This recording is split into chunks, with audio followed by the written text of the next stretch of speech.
We're in the love business. A couple's love story encapsulated in a custom titanium wedding band. It's just super durable, it's nice and light, it doesn't tarnish, you can do a lot with it. Thanks to Minter and Scott Richter of Minter and Richter Designs, these custom creations have become a reality for thousands of couples around the world.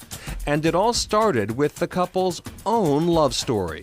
Scott made our wedding rings, and then he made local friends' wedding rings, and it kind of started just growing word of mouth like that. It seemed like there was just a pent-up demand for this because it just allows you to personalize what you want in your ring.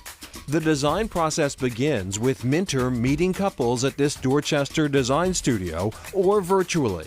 She'll write up the order or the design, and then I get it. And then it's called, it's going to manufacturing now. And which is him. And the vision comes to life, oftentimes with a touch of shine. So a lot of whirring and whizzing. Just to kind of explain the process, what do you just do exactly? I find out what size ring I'm making, what style ring I'm making.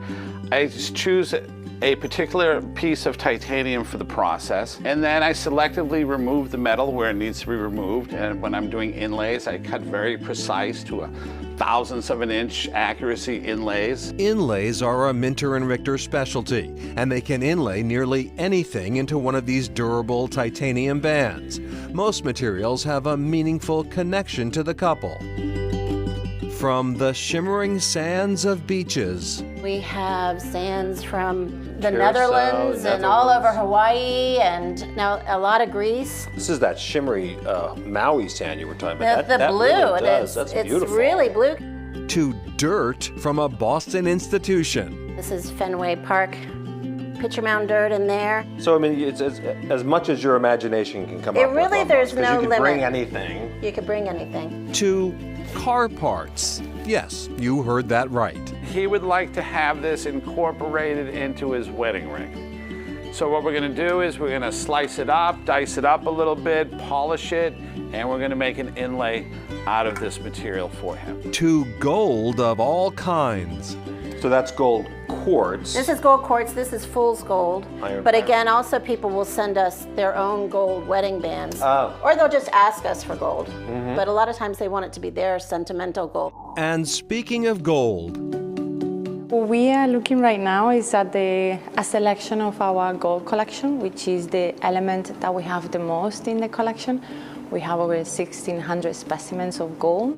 at Harvard University's Mineralogical and Geological Museum in Cambridge, there is a diverse showcase of wonders from beneath and above the Earth's surface. This is the oldest mineral museum that has been continuously curated within the States.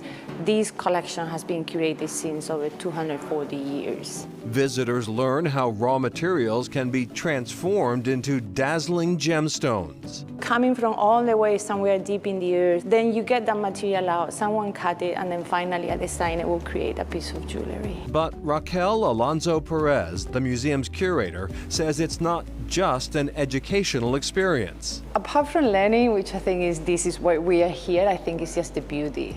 When you look at something that is so beautiful, there is some joy coming out of looking at these beautiful things. One of the sparkling pieces is a necklace rooted deeply in history. The Hamlin necklace is considered a pivotal piece in the jewelry industry in the United States around the 1800s.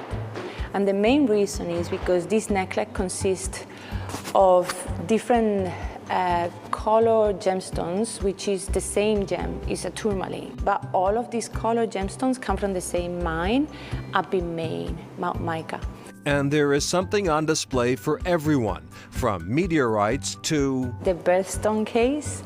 And I think it's because people can relate to that. There is always this allure of, what's your birthstone? When were you born? shining stones, leaving eyes twinkling. Really beautiful stuff. Yeah, a lot of sparkles. And Raquel, the museum's curator, says most of the gold in their collection comes from the Colorado and California gold rush in the 1800s. And back to Minter and Richter, they just received a big shipment of meteorite, actually, unique meteorite, and they say that would be just perfect for fans of outer space or for people who have a timeless and spaceless love. Oh, wow, that's very nice. Okay, next, a creative partnership.